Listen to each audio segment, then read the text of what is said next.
starts in 3, 2, 1.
전국의 시청자 여러분, 그리고 해외 동포 여러분 안녕하셨습니까? 지금부터 선한 목자 TV 방송을 시작하겠습니다. 먼저 하나님께 기도드리겠습니다. 보라, 내가 새 일을 행하리니 이제 나타낼 것이라. 너희는 유혹의 욕심을 따라 썩어져가는 구습을 좇는 옛사람을 벗어버리고 오직 심령으로 새롭게 되어 하나님을 따라 의와 진리의 거룩함으로 지으심을 받은 새 사람을 입으라. 아멘. 거룩하시고 자비하신 사랑의 하나님 아버지, 오늘 이 시간에도 함께 하시어 생명을 얻는 회개에 이르도록 말씀을 듣는 각자의 심령을 붙잡아 주시옵소서. 그리하여 모두가 회개에 합당한 열매를 맺고 구주 예수 그리스도를 믿음으로 영접하는 새로운 삶의 역사가 있게 하여 주시옵소서. 우리 주 예수님의 이름으로 기도하였습니다. 아멘. 아멘.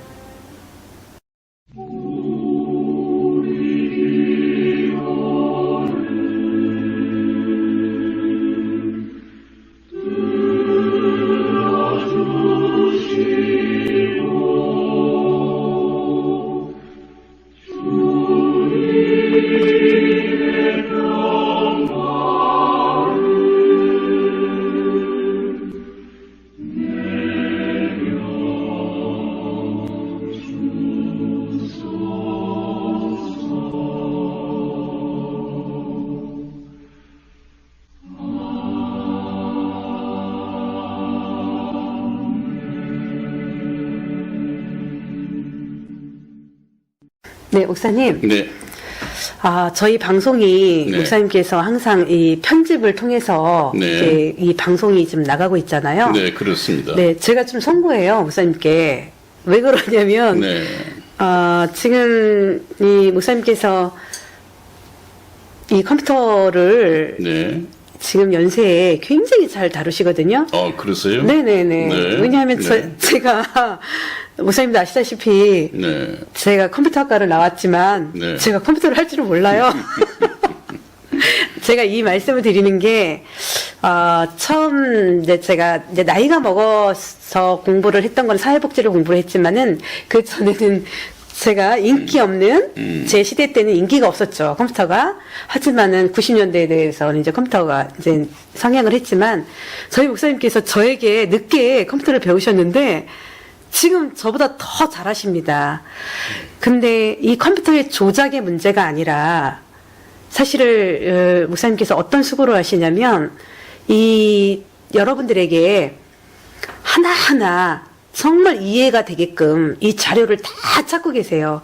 어떻게 보면 제가 목사님 그림책을 보는 거예요. 이 어린 아이한테 인지를 시켜줄 수 있는 그림책을 보는 듯해요, 목사님. 좀 세련되지는 않았지만은 우리 성도들에게 뿐만 아니라 우리 시청자 여러분들이 정말 알기 쉽게끔 이렇게 굉장히 주는 이 그림들을 제가 보면서 목사님께서 편집하시는데 굉장히 힘드시겠구나라는 생각이 들어요. 목사님 정말 힘드시죠? 네, 원래 사명의 길이 힘든 것이고요. 네. 감당해야 할 문제입니다. 네, 그래서 제가 우리 사도 바울 그 고백을 성경 말씀 사도행전에서도 보고 있는데 네, 사명을 이루는데 참 힘든 일이 많이 있거든요. 그러나 그것은 사명임으로 감당해야 합니다. 네.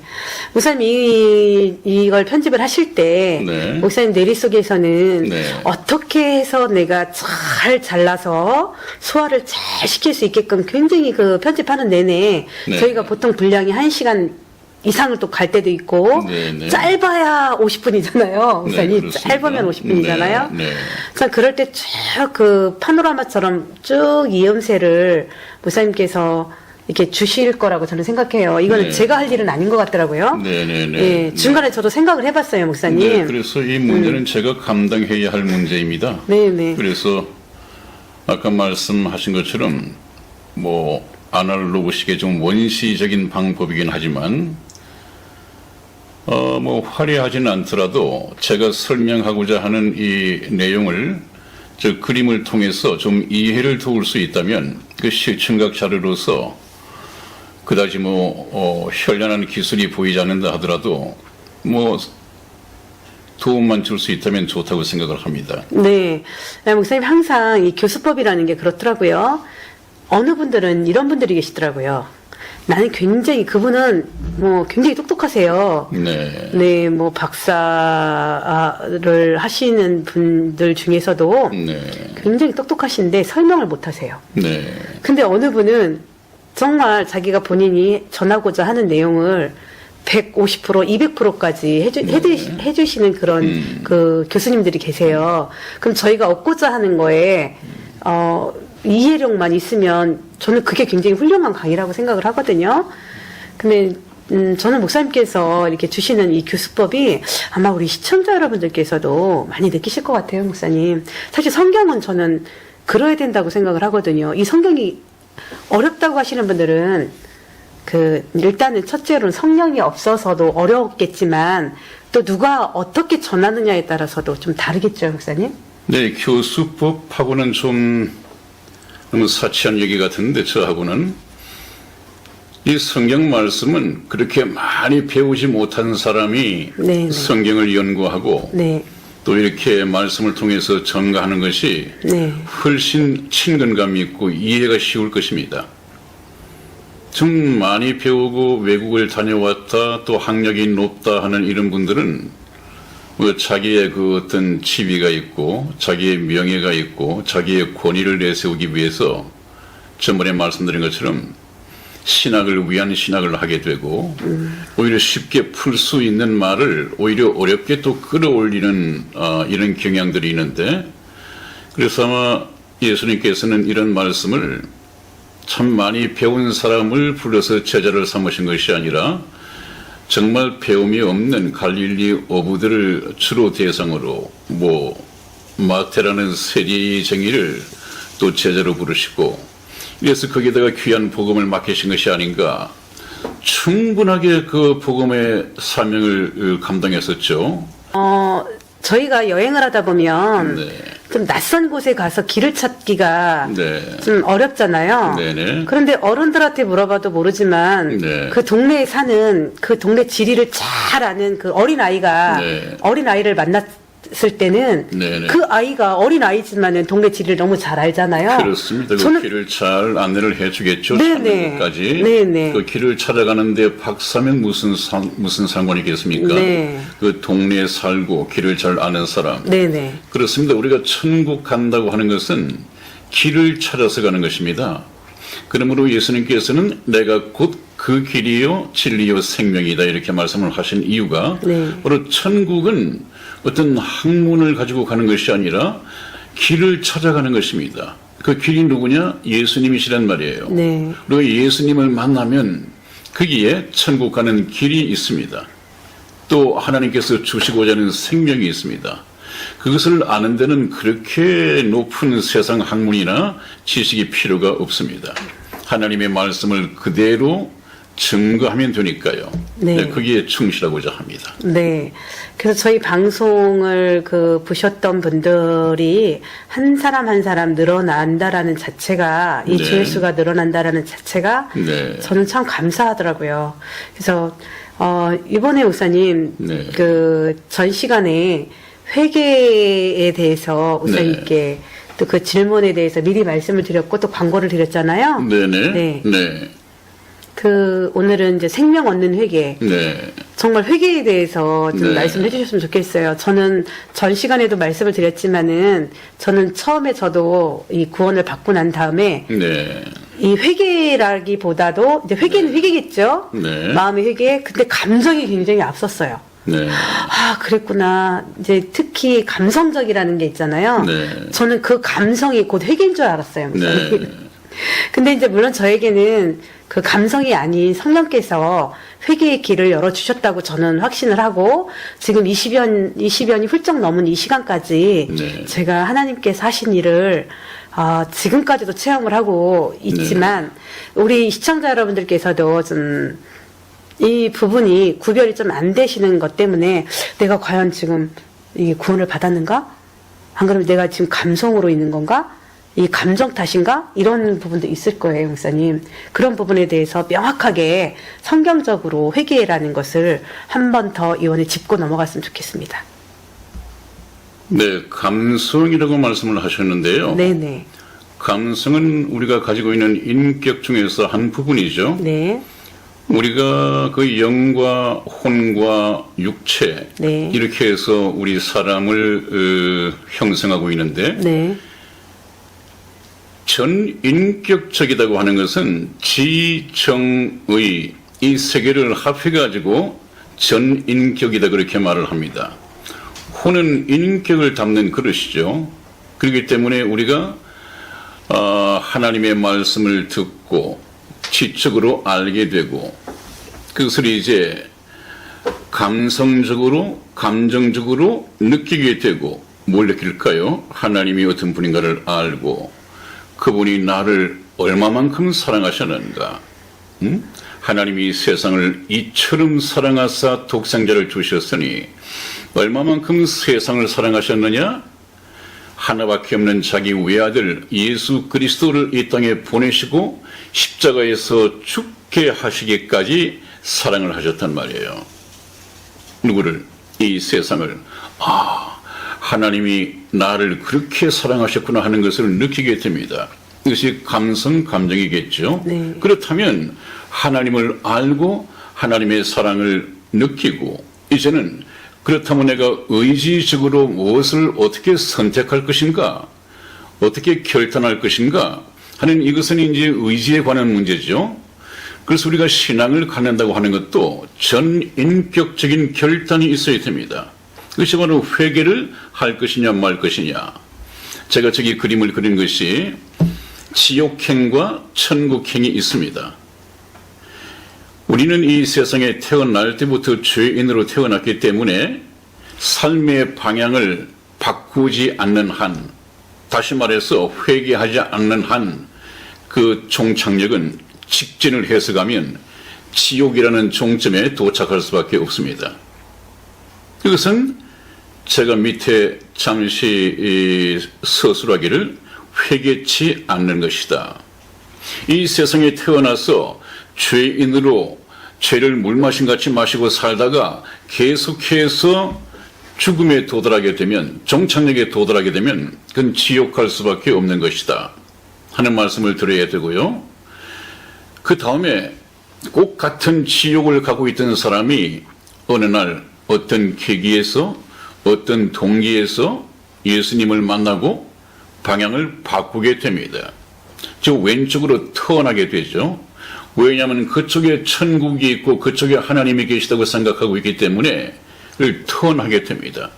그 턴하는 것을 회개라고 합니다. 회개.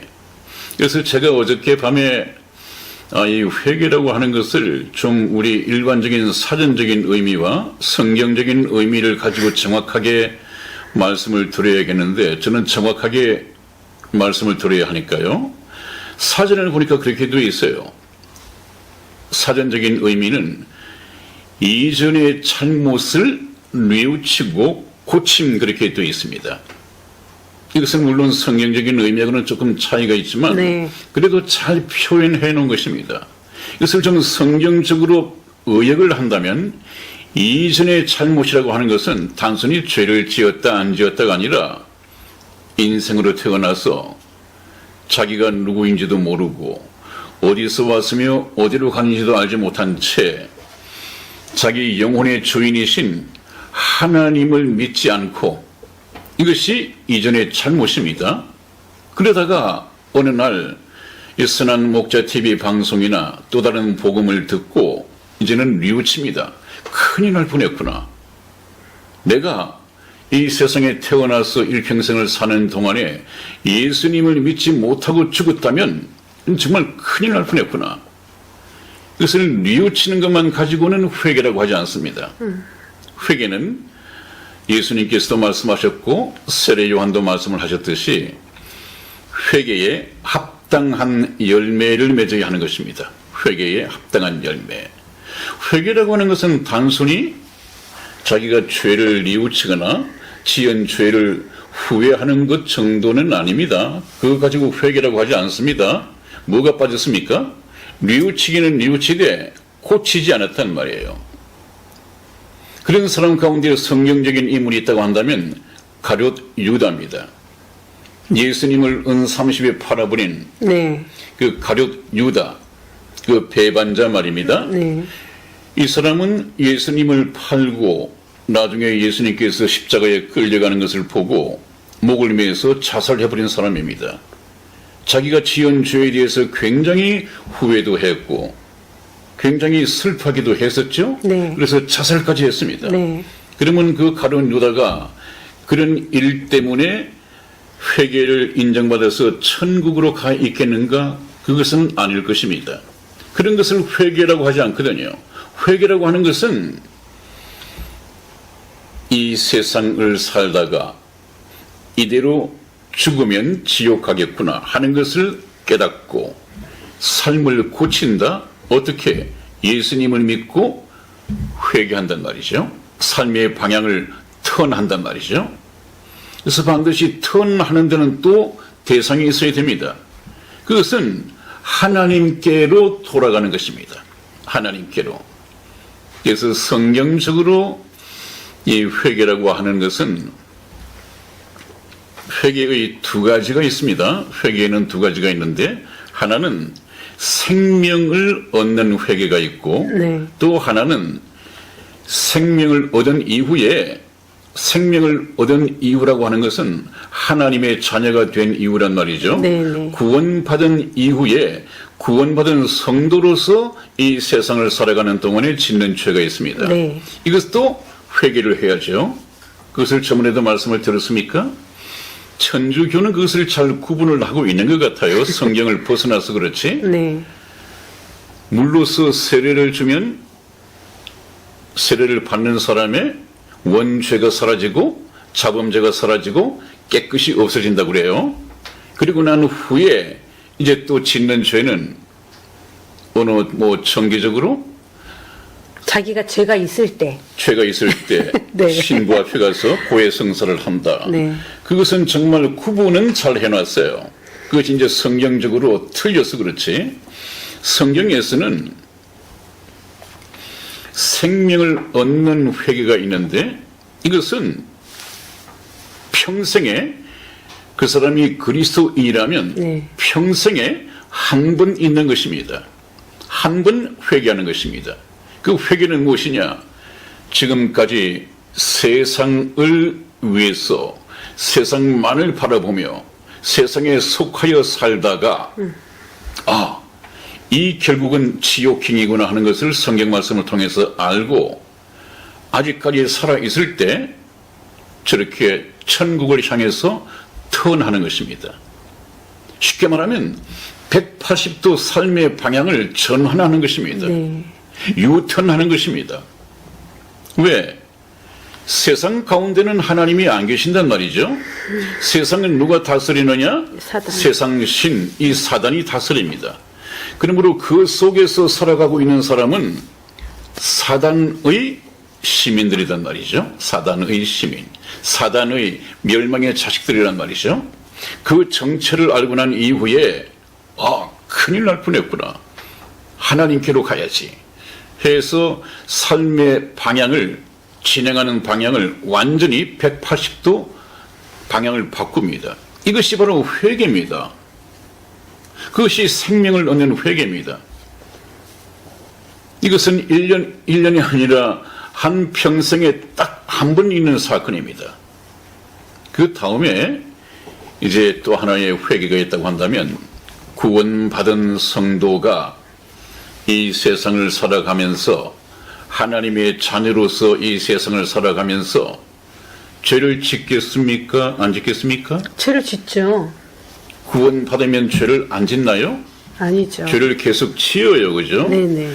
그 죄를 하나님 앞에 나와서 자백하고 천주교 신부가 아니라 하나님 앞에 나와서 자백하고 그러면 하나님께서는 저희 죄를 사하신다 이렇게 말씀이 되어 있습니다. 그러므로 우리가 이 회개를 두 가지 의미에서 좀 말씀을 나눠볼까 합니다. 네. 제일 먼저 이 회개는 신앙생활에서는 없어서는 안 될 필수 불가결한 동전의 양면과 같은 것입니다. 뗄려야 뗄 수가 없습니다. 회개에는 반드시 믿음이 붙어 다니고 믿음에는 반드시 회개가 붙어 다닙니다. 이것은 뗄려야 뗄 수가 없어요. 그런데 오늘날 얼마나 많은 교인들 또 교회에서 예수 그리스도께서 우리 죄를 위하여 돌아가셨다고 하는 말씀까지는 전하지만은 회개에 대해서 그렇게 관심을 갖지 않아요. 회개에 대해서 말씀을 전하지 않으면 어떻게 됩니까? 그냥 예수님이 내 죄 때문에 돌아가셨구나 고맙다 하는 이 지적인 동의 정도 이거 가지고는 자기는 교회를 다닌다고 다니면서 신앙생활을 한다고 하는데 네. 그것은 신앙생활이 아니에요. 그러다 보니까 어떻게 됩니까? 이제 나는 구원을 받았다고 생각하고 구원을 받아놨으니까 예수님 열심히 믿고 열심히 기도하고 입을 크게 벌려서 욕심내고 하나님께 많은 것을 요구해야지 어디다 쓰려고요. 이 세상을 살아가는데 저 지옥행 세상을 살아가는데 하나님의 파워를 힘입고 기도의 능력을 힘입고 입을 크게 벌리고 많은 것을 얻어가지고 열심히 세상 속으로 들어가겠다는 것 아니겠어요? 그것은 맞지가 않지 않습니까, 여러분? 하나님께서 저희를 부르시고 복 주시겠다고 하는 것은 이 세상에서 하나님의 능력을 힘입고 세상에서 믿지 않는 사람보다도 더 부자로 살고 더 부귀영화를 누리고 더 큰 권세를 누리라고 해서 하나님이 도와주시는 것이 아니란 말이죠. 그러나 교인들은 잘못 이해를 하고 있습니다. 회개한다고 하는 의미는 180도 삶의 방향 전환입니다. 인생의 목적이 달라져야 합니다. 세상 경험, 세상 철학에서 얻어진 그런 인생의 목적이 아니라 나를 지어 만드신 하나님께서 나를 어떤 목적으로 지으셨을까 하나님께 여쭤보고 그 목적을 따라서 궤도 수정을 해야 됩니다. 또 삶의 방향 또한 마찬가지입니다. 세상을 바라보며 살 것이 아니라 이제는 거듭난 사람은 회개한 사람은 하나님 나라를 보고 살아가게 됩니다. 여러분 가정에 부부가 있는데 아내는 믿는 아내이고 남편은 믿지 않는다고 생각해 봅시다. 이 두 사람은 옛날에 둘 다 믿지 않았을 때는 한 방향을 보고 살아갔을지 모르지만 둘 중에 한 사람이 믿게 되면 그때부터는 방향이 달라집니다. 바라보는 방향이 달라집니다. 네. 한 사람은 세상을 바라보게 되고 구원받은 성도는 하나님을 바라보게 됩니다. 또 구원받지 못한 사람은 세상이 온통 삶의 목적이 되고 구원받은 성도에게는 하나님이 삶의 목적이 됩니다. 또 가치관도 바뀝니다.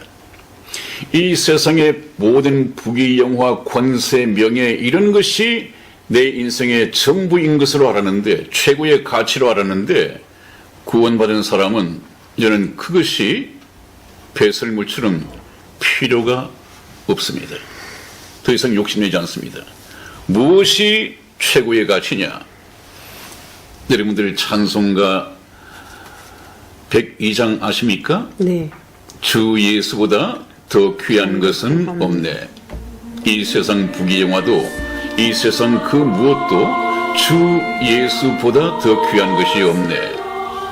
이런 찬송을 양심에 부끄럼 없이 부를 수 있어야 한단 말이죠. 교회를 다니면서도 세상 욕심은 그냥 욕심을 다 가지고 있으면서 교회당에 가서 예배 드릴 때 주 예수보다 더 귀한 것은 없네 찬송 부르면 영혼 없이 그냥 부르거나 아니면 양심에 가책이 된다면 부르지 않아야 오히려 신앙적으로 정직한 사람입니다. 근데 얼마나 재미있게 얼마나 즐겁게 주 예수보다 더 귀한 것이 없네 입으로만 그것은 자기 찬송이 아닙니다. 찬송을 통한 나의 신앙 고백이 하나님께 바쳐져야 합니다. 근데 그것이 아멘 되어집니까? 자기 양심에? 그건 안 된단 말이죠. 왜 그렇습니까? 그것은 회개가 이루어지지 않았다.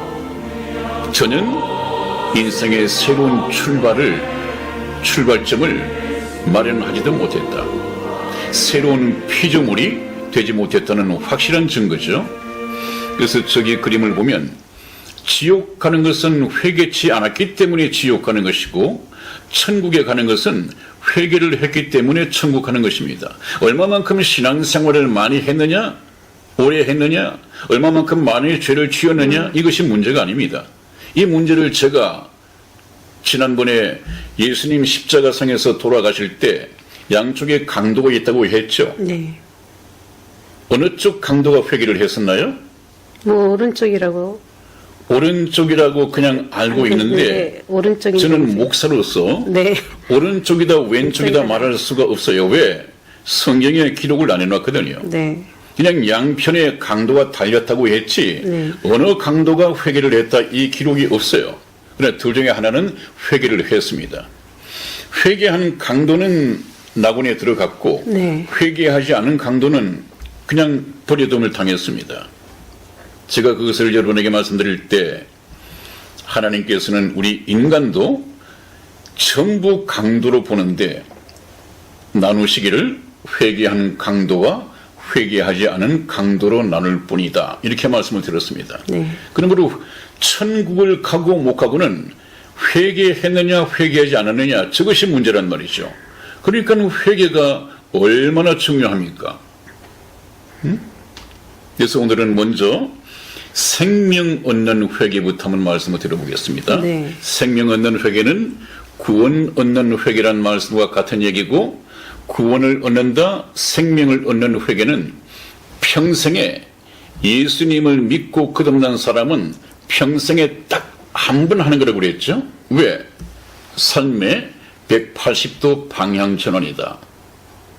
목적이 바뀌고 방향이 바뀌고 가치관이 바뀌고 모든 것이 다 새로운 피조물로 만들어진단 말이죠. 네. 자, 한번 보십시다. 그래서 생명 얻는 회개가 무엇이냐?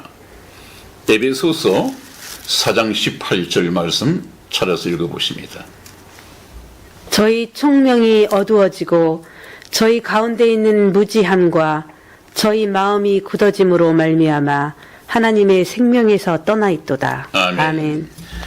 이것이 원죄라고 했습니다. 저희에게 문제가 되는 것은 이 세상을 살아가면서 짓는 윤리적인 도덕적인 이런 범죄도 있겠습니다만은 그것보다 더 중요한 것은 원죄입니다. 원죄. 네. 원죄라고 하는 것은 무엇이냐? 우리의 근본 조상인 아담이 하나님 앞에 죄를 범하고 에덴 동산에서부터 추방됐다는 사실입니다. 그것은 생명의 근원이신 하나님을 떠나게 되었다는 것이죠. 제가 항상 예와 들기를 좋아하듯이 어항 속에 있는 물고기가 네. 까불다가 어항 속을 뛰쳐나와 가지고 바닥에 떨어졌다. 이것은 이미 지금은 팔딱팔딱 이 물고기가 뛰고 있지만 사는 것 같지만 이미 죽어가고 있다. 언제부터? 생명의 근원인 물을 떠났을 때부터 네. 죽어가고 있다. 네. 우리 인간도 마찬가지입니다. 우리 인간의 죽음이 왜 시작이 되었느냐? 영원하신 하나님의 생명에서 떠나 살기 때문에 죽음이 왔습니다. 그래서 모든 사람이 죽는다는 것은 하나님의 생명에서 떠나 있다는 것이에요. 그러면 어항 속을 빠져나와서 아직까지 살아있는 이 물고기를 지나가던 사람이 불쌍히 여기고 이 물고기를 다시 어항 속에 집어넣어 준다면 이 물고기는 다시 살아날 수 있겠죠. 그 생명의 은인이 누구예요? 지나가는 사람, 자기를 어항 속에 넣어준 사람. 우리도 하나님으로부터 생명에 떠나 있어가지고 죽을 수밖에 없습니다. 육체가 죽으면 구원을 받지 못한 영혼은 영원히 불못에 들어가서 둘째 사망에 들어갈 것이고, 이를 처진데 시시각각 죽어가고 있는데 마침 예수님께서 이 세상에 오셨습니다. 무엇 때문에요? 저와 여러분들을 생명의 근원인 하나님 안으로 넣어주기 위해서, 그래서 영원한 생명을 주시기 위해서 이 세상에 오셨습니다. 그분을 만나야 한단 말이죠. 자, 그러면 우리가 왜 하나님의 생명에서 떠나 있느냐 하는 것이 문제점으로, 죽을 수밖에 없는 문제점으로, 또 지옥 갈 수밖에 없는 문제점으로 진단이 되었다고 한다면 처방이 무엇입니까? 네, 사도행전 14장 15절 중간 부분부터 읽어드리겠습니다. 너희에게 복음을 전하는 것은 이 헛된 일을 버리고 천지와 바다와 그 가운데 만유를 지으시고 살아계신 하나님께로 돌아오라 함이라. 아멘. 아멘.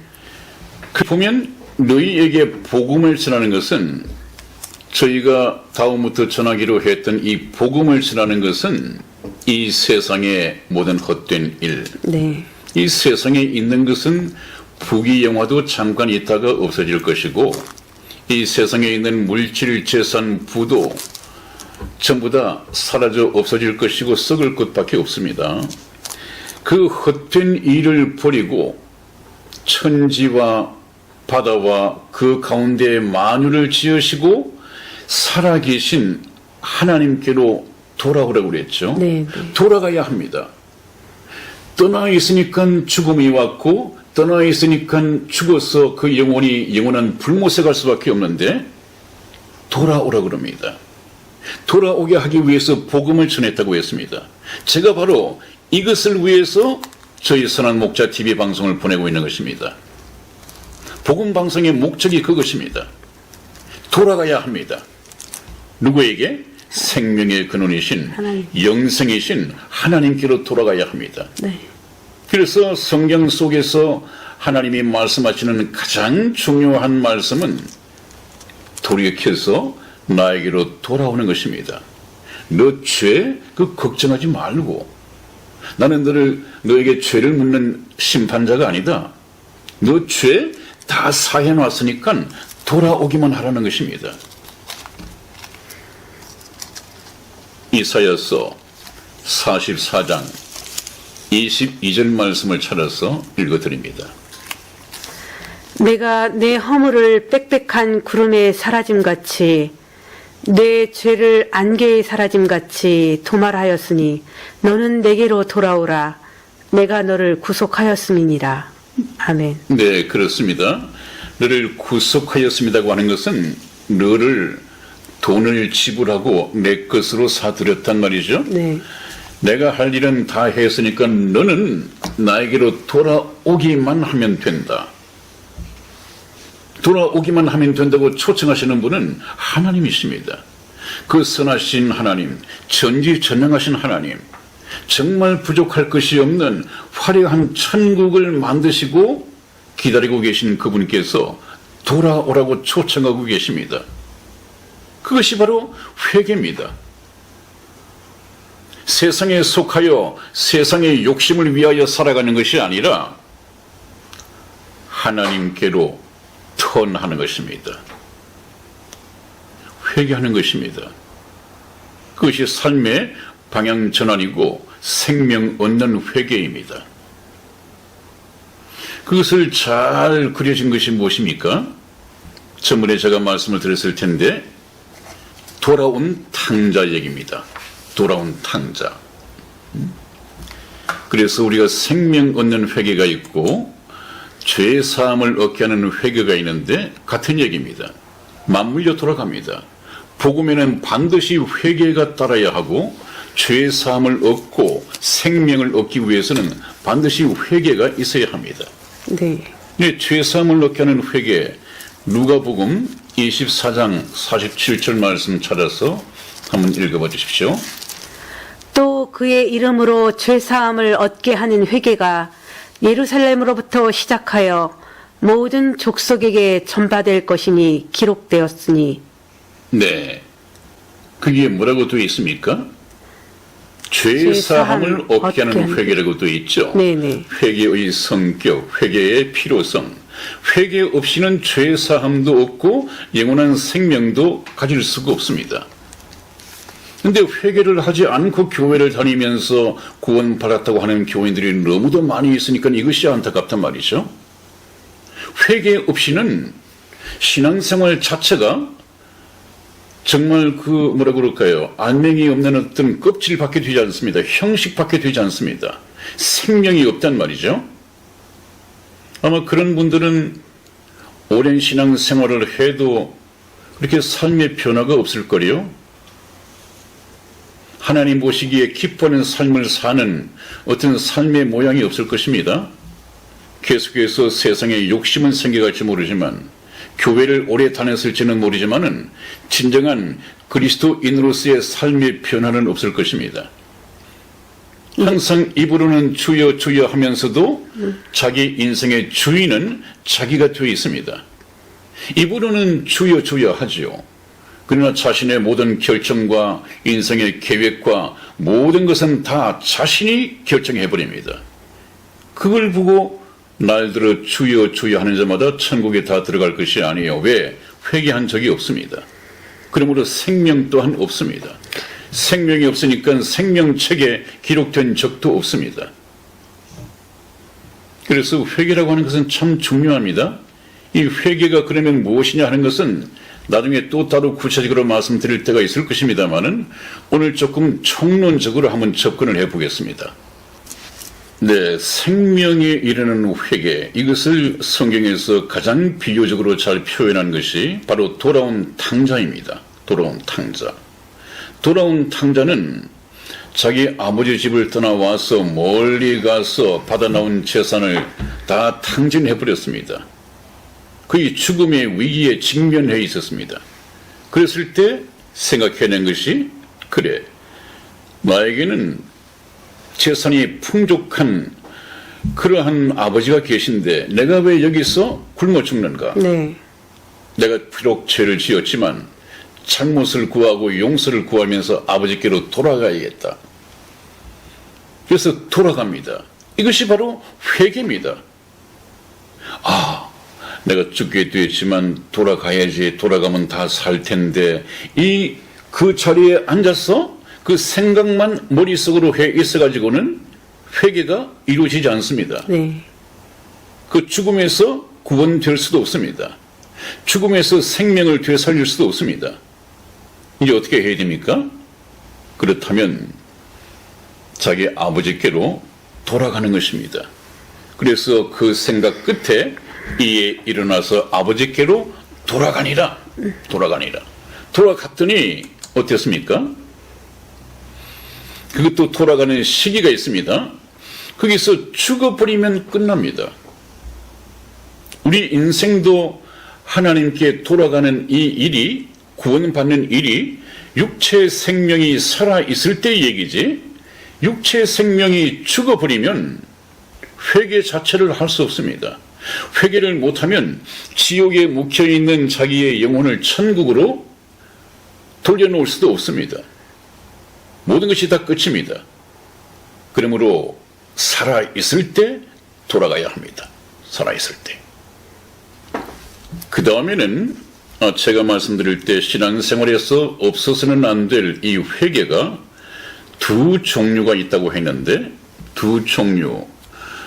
금방 생명에 이르는 회개에 대해서 말씀을 드렸고, 또 하나는 이제 구원받은 성도가 구원받은 이후에 이 세상을 살면서 어쩔 수 없이 죄를 짓게 됩니다. 왜냐하면 이 죄의 몸을 아직까지 가지고 있으니까요. 이 죄가 완전히 끝나기 위해서는 주님 공중 재림하실 때 휴거를 통해서 이 죄의 몸을 신령한 몸으로 갈아입어야만이 죄가 비로소 끝이 나게 됩니다. 그러나 지금 살아있는 동안에는 여전히 죄를 지을 수밖에 없습니다. 물론 죄를 짓지 않으려고 노력을 해야겠지만 어쩔 수 없이 죄를 짓습니다. 왜? 죄의 몸이 있으니까 그렇습니다. 그럴 때 어떻게 해야 하느냐? 요한 1서 1장 9절 말씀을 찾아서 한번 읽어봐 주십시오. 만일 우리가 우리 죄를 자백하면 저는 미쁘시고 의로우사 우리 죄를 사하시며 모든 불의에서 우리를 깨끗게 하실 것이요. 아멘. 그렇습니다. 하나님께서는 우리가 하나님의 자녀가 되고 난 이후에도 여전히 죄를 짓는 것을 압니다. 하나님이 그거 모르시겠어요? 그럴 때 어떻게 해야 하느냐? 죄를 자백하라. 그러면 그분께서는 미쁘시고 의로우시기 때문에 우리 죄를 사하시며 모든 불의에서 우리를 깨끗게 해주실 것이다. 이 천주교에서는 신부님에게 가서 고해 성사를 한다는데 네. 그건 잘못된 것입니다. 성경에 맞지가 않습니다. 우리 중보자는 예수님이십니다. 예수님께 이 자백을 해야겠죠. 그 다음 요한 1서 2장 1절을 다시 한번 읽어드리겠습니다. 요한 1서 2장 1절. 나의 자녀들아 내가 이것을 너희에게 쓰면 너희로 죄를 범치 않게 하려 함이라. 만일 누가 죄를 범하면 아버지 앞에서 우리에게 대언자가 있으니 곧 의로우신 예수 그리스도시라. 아멘. 아멘. 나의 자녀들아 했으니까 틀림없이 하나님의 자녀들이죠. 네. 그다음 난 하나님의 자녀들입니다. 내가 이것을 너희에게 쓰는 이유는 너희로 죄를 범치 않게 하려 함이라. 그런다고 죄가 범해지지 않나요? 되도록이면은 죄를 짓지 말라. 죄는 나쁜 것이니까 짓지 않으려고 노력을 해야 한다. 그래 놓고 그럼에도 불구하고 만일 누가 죄를 범하면 이 얘기는 죄를 지을 가능성이 여전히 있다는 것이죠. 네. 만일 누가 죄를 범하면 하나님 아버지 앞에서 우리에게 대언자, 다시 말하면 법정에서 변론인이 있단 말이죠. 변론인이 있으니 그분이 누구냐? 곧 의로우신 예수 그리스도라. 우리 죄를 위하여 대신 죽으신 예수 그리스도다. 그러므로 우리가 그리스도인이 되고 난 이후에 죄를 짓는다고 해서 구원을 빼앗길 수 있다? 없다. 없다. 그러므로 우리가 얼마만큼 죄를 짓지 않아야 구원의 선물을 지킬 수 있으며 또 무슨 일을 얼마만큼 해야 구원을 유지할 수 있는가, 이 상상한다고 하는 것은 도저히 하나님의 정신과 맞지가 않습니다. 문제는 내가 과연 구원을 선물로 받은 사실이 있느냐 없느냐, 이것이 중요한 것이죠. 그러니까 너희가 믿음에 있는가 시험해 보라. 이런 말씀을 덧붙여서 하는 이유가 바로 거기에 있습니다. 한 번 받은 구원은 영원한 것이다. 이 구원받은 성도가 짓는 죄는 사실상 하나님의 아들로서 짓는 죄입니다. 하나님의 아들로서 죄를 짓는다고 그 죄 때문에 하나님 아들의 신분이 빼앗기거나 취소되는 것은 아니다. 이것을 구분을 하지 못하니까 한 번 받은 구원이 영원하냐 영원하지 않느냐 그런 이 얘기가 나올 수밖에 없는 것입니다. 자, 여기에서 우리가 네. 그러면 베드로 얘기를 한번 해보십시다. 이것을 보면 확실할 것입니다. 네. 이것을 잘 이해를 못하시는 교인들이 참 많은데요. 오늘 한번 이 얘기를 들어보십시오. 네, 요한복음 13장 4절에서 11절까지 말씀, 조금 본문 말씀이 기니까 교독하겠습니다. 제가 먼저 읽겠습니다. 저녁 잡수시던 자리에서 일어나 겉옷을 벗고 수건을 가져다가 허리에 두르시고 이에 대야에 물을 담아 제자들의 발을 씻기시고 그 두르신 수건으로 씻기기를 시작하여 시몬 베드로에게 이르시니 가로되 주여 주께서 내 발을 씻기시나이까. 예수께서 대답하여 가라사대 나의 하는 것을 뇌가 이제는 알지 못하나 이후에는 알리라. 베드로가 가로되 내 발을 절대로 씻기지 못하시리이다. 예수께서 대답하시되 내가 너를 씻기지 아니하면 네가 나와 상관이 없느니라. 시몬 베드로가 가로되 주여 내 발뿐 아니라 손과 머리도 씻겨 주옵소서. 예수께서 가라사대 이미 목욕한 자는 발밖에 씻을 필요가 없느니라. 온 몸이 깨끗하니라. 너희가 깨끗하나 다는 아니니라 하시니 이는 자기를 팔 자가 누구인지 아심이라. 그러므로 다는 깨끗이 아니하다 하시니라. 아멘. 아멘. 그렇습니다. 여러분, 이 베드로의 오늘 이 장면만 보신다면 하나님의 아들로서 태어난 것과 하나님의 아들로 태어난 이후에 짓는 죄, 또 예수님의 십자가 보혈은 어디다 쓰는 것인가 하는 것을 명확하게 알 수 있을 것입니다. 예수님께서 이 세상을 떠나시기 전날에 제자들에게 마지막 의미 있는 행사를 하셨습니다. 그것은 제자들의 발을 씻기시는 것이었습니다. 이것은 하나의 겸손일 뿐 아니라 겸손 외에 나중에 알게 될 큰 의미가 포함이 되어 있습니다. 네, 네. 그래서 예수님은 스승이고 주님이시잖아요. 네. 근데 직접 허리를 동이고 종의 자세를 취하신 후에 제자들의 발을 씻기시겠다고 허리를 굽히고 무릎을 땅에 엎드렸을 것 아니겠어요? 그러니까 베드로가 정말 이건 아니거든요. 우리가 주님의 발을 씻겨야 할 텐데 어떻게 주님께서 제자들의 발을 씻기십니까? 이건 뭔가 잘못해도 한참 잘못되었습니다. 이렇게 이제 이의를 제기한단 말이죠. 그것은 베드로로서는 겸손이었을 것입니다. 그러나 예수님이 보실 때는 겸손도 있지만 또 하나 중요한 것을 놓치고 있습니다. 그것이 무엇이냐? 영적인 의미입니다. 그래서 베드로가 손사래를 치면서 절대 제 발은 씻길 수 없습니다라고 얘기를 하니까 예수님의 말씀이 네. 베드로야 내가 너를 씻기지 아니하면 내가 나와 상관이 없느니라. 아, 이건 정말 큰 일이죠. 네, 네. 예수님과 자기가 관계가 없다. 주종 관계도 아니고 스승과 제자 관계도 아니고 이것은 무엇을 얘기합니까? 남남이라는 거예요. 네. 남남이라고 하는 얘기는 지옥할 자식이라는 거예요. 네. 이 의미를 베드로가 금방 깨달았습니다. 네. 아이고 그렇습니까 주님. 그렇다면 발뿐만 아니라 목욕. 몸까지도 다 좀 시켜주십시오.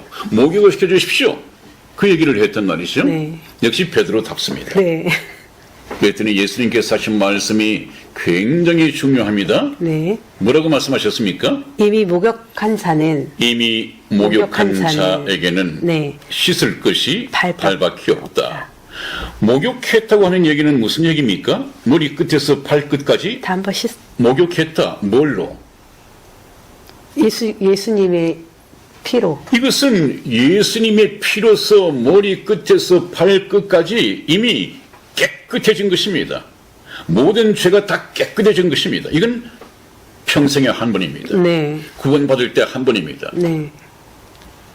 그러나 구원을 받았지만 구원받아서 하나님의 자녀가 되었지만 이 세상을 살아가면서 땅을 밟고 다니니까 세상을 밟고 다니니까 저 슬리퍼를 신고 다니는데 발에 먼지가 끼이고 그렇단 말이죠. 그래서 집에 돌아오면 반드시 유대인들은 결례의식을 따라서 발을 씻게 되어 있습니다.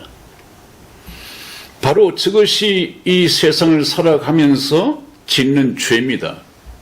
저 죄만, 저 발에 묻은 먼지만 씻으면 된단 말이죠. 그것은 아까 뭐라고 했습니까? 그건 자백하는 것이다. 네. 그건 보혈로서 씻는 것이 아닙니다. 네. 그건 자백하는 것입니다. 근데 보혈이 요새 어떻게 잘못 써지고 있느냐? 어떤 분은 예수님의 보혈로 질병을 치료하고 암을 치료한다고 이렇게 암 환자의 폐에다가 그냥 주 예수의 보혈로 쓴 명하노니 암아 물러가라 뭐 이렇게 또 얘기를 한다고 그러고요. 또 좀 대표 기도문을 좀 구하러 인터넷에 들어가 보면 거의가 그래요. 주님, 지난 한 주간 인도해 주신 것을 감사합니다. 지난 한 주간 주님을 위해서 산다고 살았지만 살지 못한 죄들이 많이 있으니까 주님 보혈의 능력으로서 이 죄를 씻겨주십시오. 그 말씀이 맞습니까? 아니요. 맞지 않습니다. 맞지가 않죠. 네네. 만일에 그분이 거듭나지 못한 예수 그리스도의 보혈로서 구원받지 못한 사람의 기도를 한다면 맞는 얘기인데 네. 교회를 다니면서 구원받은 성도 예수 그리스도의 피로서 이미 목욕을 한 사람이라고 한다면 그 기도문은 잘못했습니다.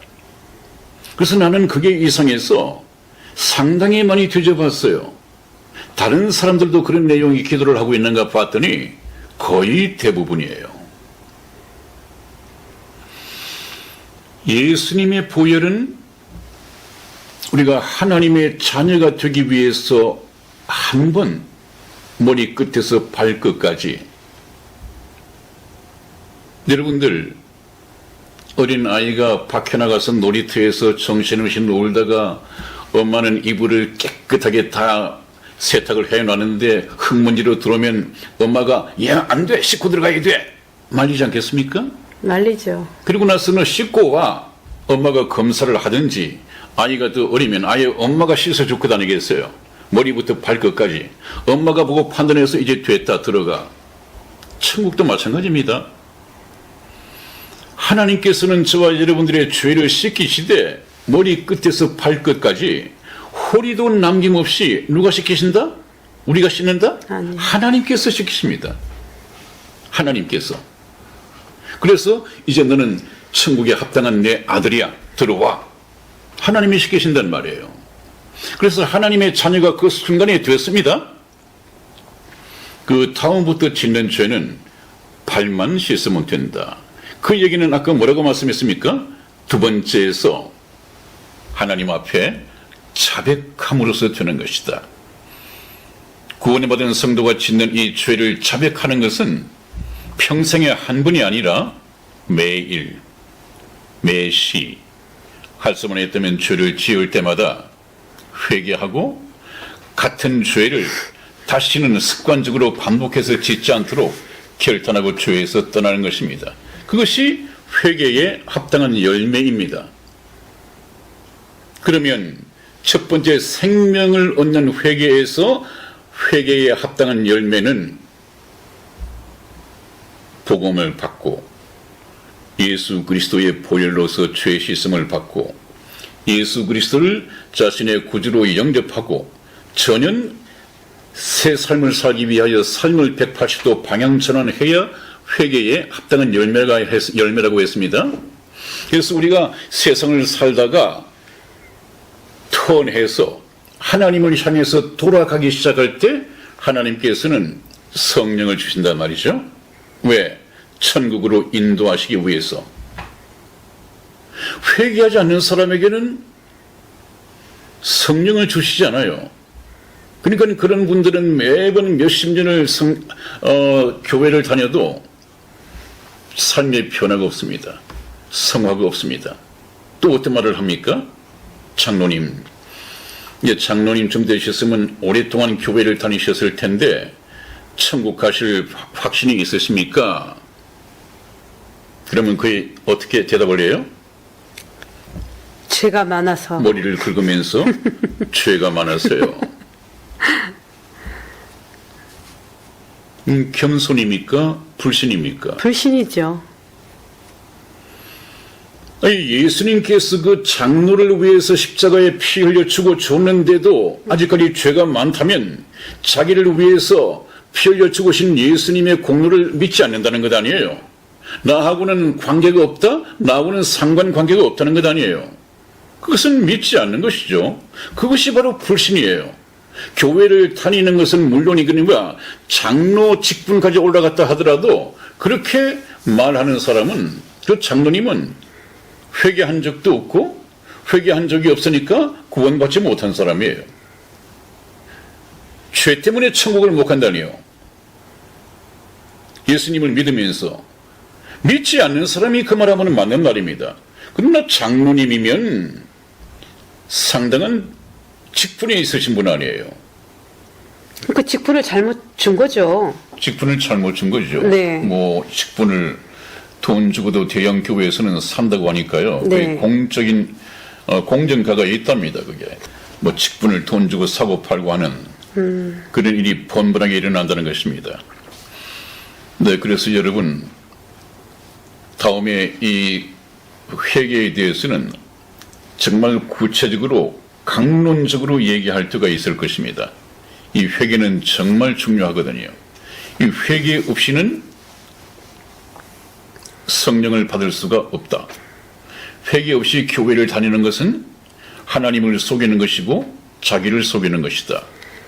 요즘 무슨 말이 있습니까? 비핵화를 전제하지 않는 남북 정상회담은 전 세계를 향해서나 한국 국민을 위한 사기극이다. 이렇게 말을 했듯이 회개 없는 신앙생활이라고 하는 것은 하나님을 속이는 것이고 자기도 속는 것입니다. 여러분, 오늘 복음 방송을 앞두고 마지막으로 두 종류의 회개에 대해서 말씀을 들었습니다. 왜냐하면 회개는 구원받는 데 있어서 없어서는 안 될 대전제이기 때문에 그렇습니다. 본문 말씀 하나 읽어드리고 마치겠습니다. 사도행전 2장 37절에서 38절까지 말씀을 읽어드리겠습니다. 저희가 이 말을 듣고 마음에 찔려 베드로와 다른 사도들에게 물어 가로되 형제들아 우리가 어찌할꼬 하거늘 베드로가 가로되 너희가 회개하여 각각 예수 그리스도의 이름으로 세례를 받고 죄 사함을 얻으라. 그리하면 성령을 선물로 받으리니. 아멘. 그렇습니다. 베드로와 다른 사도들에게 물어 가로되 네. 형제들아 우리가 어찌할꼬 하거늘. 그러면 우리가 이제 어찌했으면 좋겠느냐? 예수님을 모르고 우리가 그렇게 핍박하고 했는데 말씀을 듣고 보니까 예수님을 그렇게 대해서는 안 되고 우리의 주님이신데 그러면 우리는 어떻게 해야지 구원을 받을 수 있겠느냐? 이렇게 물었습니다. 그랬더니 대책으로 베드로가 가로되 너희가 여기서 또 회개하여 그랬죠? 네. 회개하여 각각 예수 그리스도의 이름으로 세례를 받고 왜 각각이란 말을 강조했을까요? 믿음 여러 사람들이니까 여러 사람들이니까 각각 믿음은 각자의 것입니다. 내가 구원받았다고 남편과 공유할 수 있는 것이 아니고 내가 구원받았다고 자식들과 공유할 수 있는 것도 아닙니다. 내가 받은 구원을 자식들에게도 전수해서 자식도 믿어야 되고 남편도 믿어야 되고 각자가 다 믿어야 됩니다. 그러니까 각각 예수 그리스도의 이름으로 세례를 받고 이 세례는 물 세례가 아니라 성령의 세례입니다. 네. 성령의 세례를 받고 죄 사함을 얻어라. 죄 사함을 얻어라. 회개, 그다음에 성령의 세례, 죄 사함 다 들어가 있죠. 그리하면 성령을 선물로 받으리니 이런 조건이 갖추어졌을 때 성령을 선물로 주신단 말이죠. 이걸 충족해야 합니다. 그래서 이 충족을 위해서 제가 이제 다음 복음 방송부터 성경은 사실인가, 성경 말씀이 믿어질 수 있도록 프로그램을 가지고 말씀을 드릴 것입니다. 기대해 주십시오. 네, 목사님 장시간 동안 네. 많이 애쓰셨습니다. 네. 왜냐하면 이 회개가 네. 참 우리 시청자 여러분들도 지금 이 방송을 쭉 들으시면서 네. 참 마음에 갑갑함이 있으셨을 거예요. 네. 내 마음이 기쁨이었고 내 네. 마음에 왜 자꾸 뭔지 모르는 갑갑함에 많이 갇혀 있었던 네. 분들이 있을 겁니다. 네. 근데 그게 말씀하신 대로 네. 단 한 번의 회개가 네. 그러니까 매듭이 풀어지지 않은 거잖아요, 목사님. 네, 그렇죠? 그렇습니다. 네. 네, 그래서 이 방송 저도 쭉 지금 목사님하고 진행을 하면서 이 부분이 항상 걸렸던 분들이 많이 있으실 거다라는 생각에서 참 잘 다루어진 부분이라고 생각합니다. 그리고 목사님 지금 마지막으로 성령을 선물로 받으리라고 하셨잖아요. 네. 이 성령 또한 하실 말씀이 좀 많으시죠? 우리 시청자 여러분들이 그렇습니다. 가장 지금 중요한 뭐 성령. 교회 시대 2000년 동안 네, 성령 성령. 하나님의 시대니까요. 네네. 그분에 대해서도 알아야 할 것이 참 많고 네. 그렇습니다. 제가 네. 말씀드릴 것도 많이 있고요. 네네.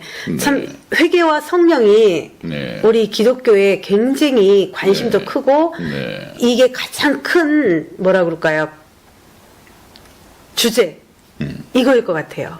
그래서 우리 선화목자 TV 방송은 항상 여러분들이 궁금해하시는 것들을 제가 이렇게 또 올리겠습니다. 네네. 자, 또 한 주 동안 여러분들 잘 지내시고요. 네. 또 건강한 모습으로 저희도 뵙겠습니다. 네네. 네, 목사님 감사드립니다. 추운 날 건강하십시오.